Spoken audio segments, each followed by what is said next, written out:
इधर देखो, यहां देखो, सब लोग सुनो। तो हरपाल नाम के एक भक्त थे भगवान के, खूब भजन करते थे, खूब साधना करते थे, नाम जप करते थे, कथा सुनते थे, लेकिन वो ब्याह नहीं कर रहे थे। क्यों?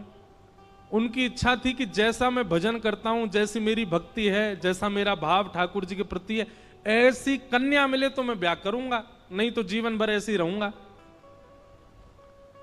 तभी उनके किसी रिश्तेदार ने आकर के बताया, बोले तेरे लायक कन्या मिल गई मुझको। तो हरपाल जी बोले, क्या क्या गुण है उस कन्या का? बोले उस कन्या ने शर्त रखी है, मैं उसी से ब्याह करूंगी जो रोज 1000 संतों को प्रसाद पवाता हो। हरपाल जी बोले, अब तो मुहूर्त भी नहीं निकलवाना, कल ही ब्याह करवा दो मेरा। ऐसी कन्या से तो मैं बिना मुहूर्त के ब्याह करूं। मुहूर्त उसके संग देखा जाता है जिसके संग यह संकोच हो या फिर यह दुविधा हो कि पता नहीं जीवन कैसा चलेगा, इससे तो मुझे भरोसा है बढ़िया जाएगा मेरा जीवन, इसी से ब्याह करा दो।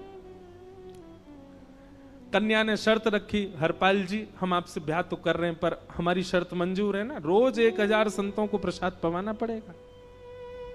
बोला मैं निश्चित करूंगा, आप ब्याह कर लो। और ब्याह हो गया। हरपाल जी रोज 1000 महात्माओं को प्रसाद पवाते। अब देखो, अगर कोई संकल्प ले ले कि मैं 1000 महात्माओं को प्रसाद पवाऊंगा, अगर 100 महात्मा ज्यादा बढ़ जाएं, 200 महात्मा ज्यादा, उनको मना करेगा क्या? वो तो फिर अपराध बनेगा उससे। प्रसाद पवाने का संकल्प लिया तो जितने आए सबको बैठाने की जिम्मेवारी उसकी। ऐसी कथा में भी होता है, कथा में जितने लोग आए सबका स्वागत होना चाहिए, सबके लिए स्थान पर्याप्त होना चाहिए। कई जगह प्राइवेट कथा करा, हम तो मना कर देते, मत कराओ भैया, आपको अपराध लगेगा। क्यों? वैष्णव को पता चला कि कथा हो रही, वो सुनने आ गया, जगह नहीं मिली या फिर वो बैठ नहीं पाया, तो खाली रहे भले ही स्थान, पर फिर भी स्थान बड़ा रखो ताकि कोई भी आए तो कोई रहे ना कथा से, नहीं तो कथा कराने वाले को अपराध लगता है। वैष्णव बिना सुने चला गया।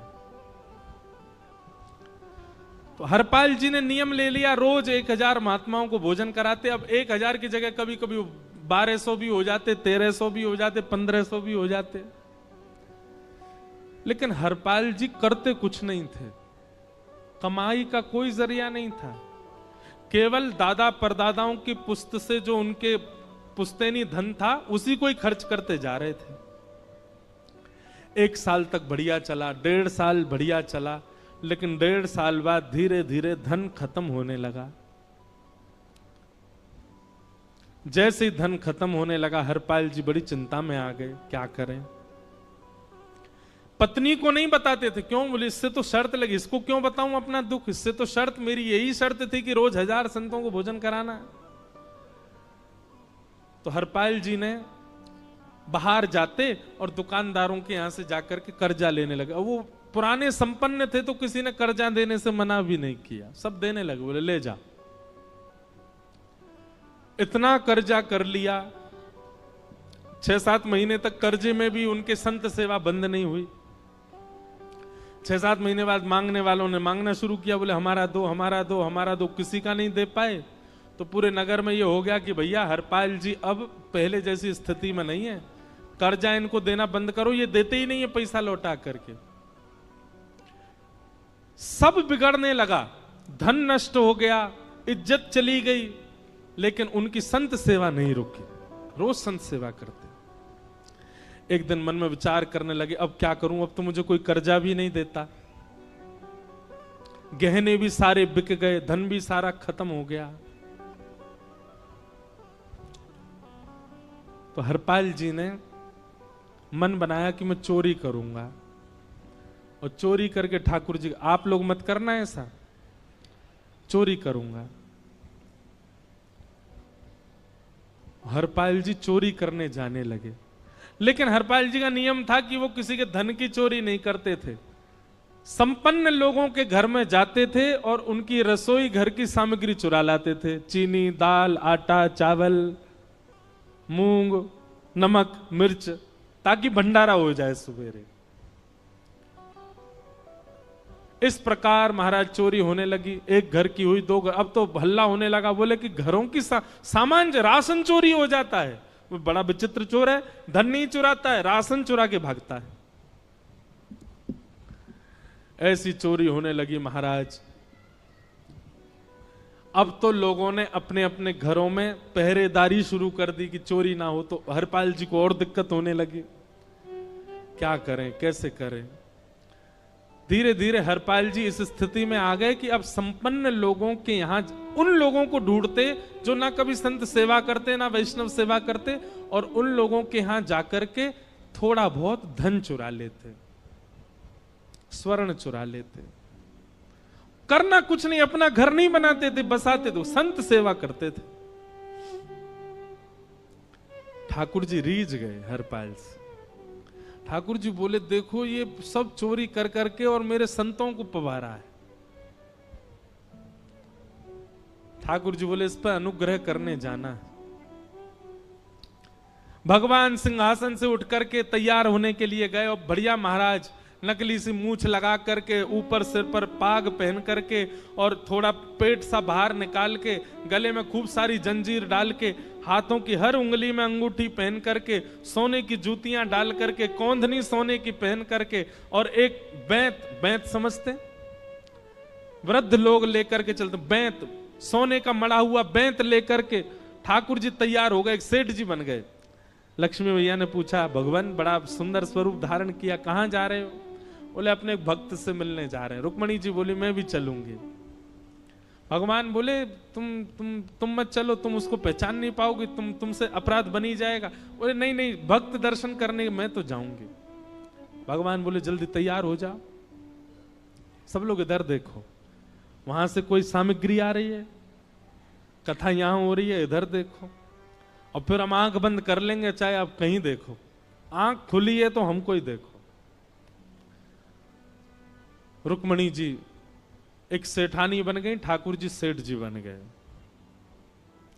और दोनों ने मन में विचार किया कि हरपाल जी को दर्शन देना है।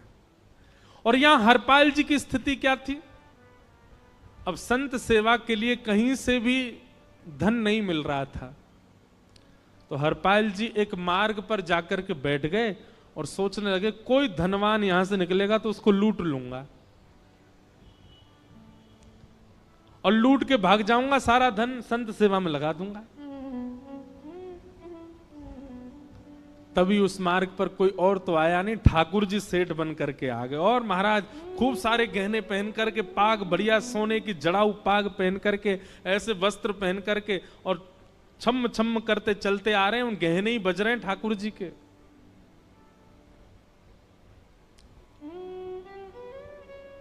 हरपाल जी ने जैसे नेत्र खोल करके देखा, ठाकुर जी के रूप यौवन और सबरी उनके श्रृंगार को देख करके हरपाल जी बोले, ये तो एक आध साल के भंडारे की व्यवस्था आ रही है सामने से। इतने में ही सेठानी जी, रुक्मणी जी भी आई। उनको ओहो, ये तो कम से कम 5-10 साल की व्यवस्था आ रही है। अगर ये दोनों लूट लिए जाएं तो 10 साल चोरी नहीं करनी पड़ेगी। देखो कितना धन संपन्न। हरपाल जी के बगल में जैसे ही ठाकुर जी पहुंचे, हरपाल जी बोले, भैया जय श्री कृष्ण, प्रणाम।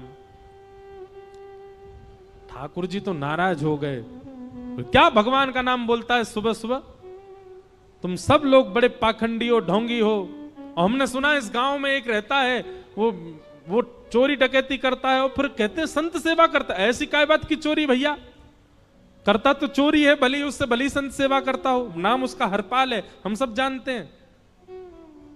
भगवान का नाम मत लो हमारे सामने। हरपाल जी समझ गए, वो तो बिल्कुल भगवत विमुख है, इसकी तो एक अंगूठी भी नहीं छोड़नी मुझको, इसका तो सब लेके जाऊंगा। अगर ये बदले में जय श्री कृष्णा बोलता तो एक आध गहना छोड़ देता है इसका में, पर ये तो इतना बिखर रहा है भगवान का नाम सुन के, इसका कुछ नहीं छोड़ूंगा, सब ले जाऊंगा।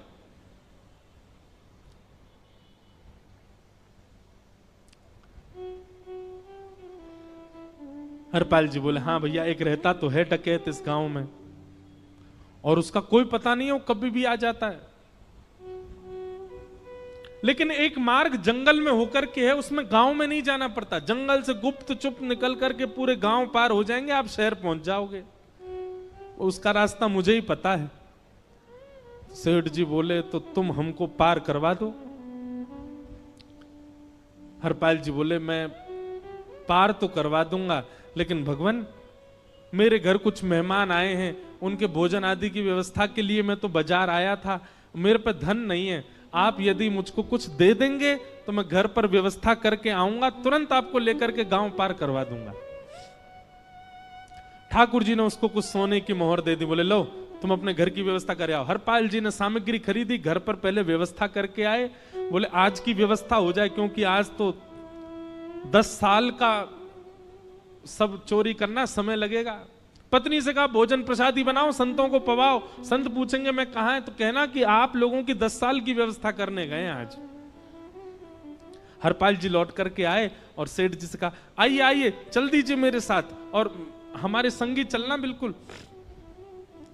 ठाकुर जी रुक्मणी जी चलने लगे। जैसे ही विहंगम जंगल में पहुंचे, भयंकर भयावह जंगल, बीच जंगल में जैसे ही पहुंचे, हरपाल ने पीछे मुड़ करके देखा, दोनों चले आ रहे हैं। तुरंत महाराज वो तो अपने रूप में आ गया, शेर की तरह गर्जना करने लगा, अपनी लाठी धर दी सामने और अपने सिर का स्वाफा निकाल करके सामने बिछा दिया। भगवान जो सेठ जी के रूप में आया, भगवान बोले भैया ये क्या कर रहे हो? बोले मैं ही हरपाल हूं। सारे सामग्री निकालो, डाल दो यहां पे, एक चीज भी मत छोड़ना, नहीं तो तुम जानते नहीं हो तुम्हारा क्या करूंगा। ठाकुर जी तो थर थर कांपने लगे। रुक्मणी जी बोली देखो कैसा नाटक कर रहे हैं। रावण के आगे नहीं डरे थे, कुंभकर्ण के आगे नहीं डरे, हिरण्यकश्यप के आगे नहीं डरे, और वो हरपाल के आगे ऐसे कांप रहे हैं। भगवान तो मन की सब समझ जाते हैं, कौन ही मारने, वो तुम भी कांपो क्यों? बोले भक्त है भैया, ये हमारो भक्त है। अनुब्रजाम में हम नित्यम पूये ये तन्य रेणु भी, इसने हमारे लिए सब गवा दिया, हमारे वैष्णव संतों के लिए सब लुटा दिया, इसके आगे भयभीत होने में कोई लज्जा नहीं। लक्ष्मी नारायण दोनों कांप रहे हैं और हरपाल कह रहा सब निकालो। ए सेठानी जी कान के कुंडल उतारो। कान कुंडल उतार दिए, नाक की नथनी उतार दी, सब उतार उतार के धर दिए, हाथों के सब कड़ूला आदि भी धर दिए। भगवान ने भी अपने सब उतार। बोले बैंत कहां लेके जा रहे, उसको भी धर दो। बोले अरे भैया बुढ़ापे की लाठी, हम गिर जाएंगे। बोले कुछ नहीं गिरोगे, धर दो इसको। जीवन में कभी राम ना, जय श्री कृष्ण बोलने पे चिल्ला रहे थे मुझ पे, रखो इसको यहां पे, सारा धर दिया। बोले बहुत बढ़िया हो गया, अब 10 साल की व्यवस्था हो गई। इतने में भगवान की कनिष्ठ उंगली में एक अंगूठी थी। हरपाल बोला ये कहां बचा के ले जा रहे हो, उसको दो। बोले अरे भैया ये तो बहुत बचपन की हमारी अंगूठी है और ये आज तक हमारी निकली नहीं है और ये निकल ही नहीं पाएगी, इसको बाहर हम निकाल ही नहीं सकते, इसको तो रहने दो हमारे पास। बोले तुम क्या जानो, इस अंगूठी से कम 1 हफ्ता संत भोजन होगा और तुम पे तो दया करनी नहीं है। चिल्लाए थे मुझ पे जय श्री कृष्ण बोलने पर, निकालो इसको। भगवान खूब प्रयास करें, वो नहीं निकले तो हरपाल जी ने उंगली पकड़ी, बोले इसको काट देता हूं मैं, तुम्हारे पास उंगली रहने का कोई काम नहीं है, तुम उंगली से करते ही क्या हो। और महाराज जैसे ही उंगली पकड़ करके काटने का मन किया, वो काटने ही वाले थे, इतने में ही द्वारिकाधीश भगवान शंख चक्र गदा पद्म धारण करके प्रकट हो गए सामने। रुक्मणी जी महालक्ष्मी के रूप में प्रकट हो गई और दोनों ने अपने अंक में हरपाल को भर लिया। हरपाल जी समझ नहीं पा रहे ये क्या हुआ, दूर हटे। बोले नाथ, बोले हम साक्षात द्वारिकाधीश, ये साक्षात रुक्मणी तुम्हारी भक्ति से प्रसन्न होकर तुमको दर्शन देने आए हैं। हरपाल जी घुटने के बल बैठ गए, रोने लगे, सर रख दिया चरणों में, पटकने लगे। बोले नाथ, मैंने अपने नाथ को लूटा, आज मैंने अपने स्वामी के साथ डकैती कर रहा था, मैं अपने स्वामी की उंगली काटने पर मजबूर हो गया था, इसका मतलब तो मैं पापी हूं। मेरा पाप इतना प्रचंड हो गया कि मैं आपके रूप को नहीं पहचान पाया। भगवान ने हृदय से लगा, नहीं हरिपाल, तुमने कभी अपने लिए प्रयोग थोड़ी किया। तुम्हारी पत्नी भूखे सो जाते हो, लेकिन संतों को भूखा नहीं जाने देते। ठीक है, उसके लिए भले ही तुमने वह गलत मार्ग अपनाया जो नहीं अपनाना चाहिए था, परंतु उसमें उद्देश्य कोई और तो नहीं था, मेरे जनों की सेवा ही तो थी, मेरे वैष्णवों की सेवा। और देखो हरपाल, एक मेरी बात सुनो, आज तुम्हारे मन में ग्लानि होती है कि तुमने दूसरों का धन हड़प करके और उससे संत भोजन कराया। वास्तव में इसका विधान शास्त्रों में यह बताया गया, जिसके धन से भोजन बना और संतों ने पाया, परोसा भले ही किसी ने भी हो, कार्यक्रम भले ही किसी ने भी कराया हो, पर धन जिसका लगता है पुण्य उसी को मिलता है। तुमने तो अपने गांव के, शहरों के उन लोग जो कभी संत सेवा नहीं करते थे, उनके धन चुरा चुरा करके उनको पुण्य बांटा है। तुमने कुछ गलत नहीं किया है। हां, अपने प्रयोग में यदि लेते तो पाप हो जाता, लेकिन तुमने तो एक रत्ती भी अपने प्रयोग में नहीं ली, सब संतों में लगा दी, और जितने लोगों का धन चुराया उन सबको पुण्य प्रदान कर दिया। हम तुमसे बड़े प्रसन्न हैं। हरपाल जी चरणों से लिपट गए, बोले नाथ आप बड़े कृपालु, बड़े दयालु। भगवान बोले अब हमने दर्शन दे दिया, अब हम जाएं। और सुनो, ये सारा धन हमने दिया है, 10 साल का नहीं होगा इससे। तो बोले जब तक तुम जीवित रहोगे तब तक की सेवा बनेगी, इससे संत सेवा चलती रहेगी। ये सारा धन आभूषण हम लेकर के इसीलिए आए थे, ताकि तुमको अब कभी किसी से मांगना ना पड़े, किसी से हड़पना ना पड़े। भगवान जाने लगे तो हरपाल जी चरणों में गिर गए, बोले नाथ आज मैं आपके दर्शन कर पाया, मैं संत सेवा कर पाया, इसमें सबसे बड़ा योगदान मेरी पत्नी का है। उसने नियम नहीं बनाया होता तो शायद मैं कभी ऐसा नहीं करता। आप उसको दर्शन दिए बिना जाएंगे, मैं उसको क्या बताऊंगा? मैं उससे जाके कह भी नहीं पाऊंगा कि आप मुझे मिले, और उसकी वजह से आप मुझे मिले हो, कृपा कर उसको दर्शन दे दीजिए। ठाकुर जी बोले ठीक है। तुरंत लक्ष्मी नारायण भगवान ने छोटे छोटे बालकों का रूप धारण कर लिया और हरपाल जी की गोद में बैठ गए, और हरपाल जी अपनी गोद में लेकर के ठाकुर जी को घर पर आए, और आकर के अपनी अरे सुनो देखो कौन आए हैं। जैसे बाहर आकर के देखा तो नन्हे से ठाकुर जी, नन्ही से रुक्मणी जी गोद में बालकों की भांति बैठे हैं। बोले अरे इतने सुंदर सुंदर बालक। बोले बालक नहीं है, ये साक्षात जगन्नाथ भगवान, साक्षात रुक्मणी जी, साक्षात द्वारिकाधीश हैं। तुरंत ठाकुर जी अपने रूप में प्रकट हो गए और दोनों दंपति को दर्शन दे करके भगवान वहां से प्रस्थान कर गए। बोलो भक्त वत्सल भगवान। तो एक भक्त जीवन संगी का प्राप्त होना भगवत दर्शन तक ले जा सकता।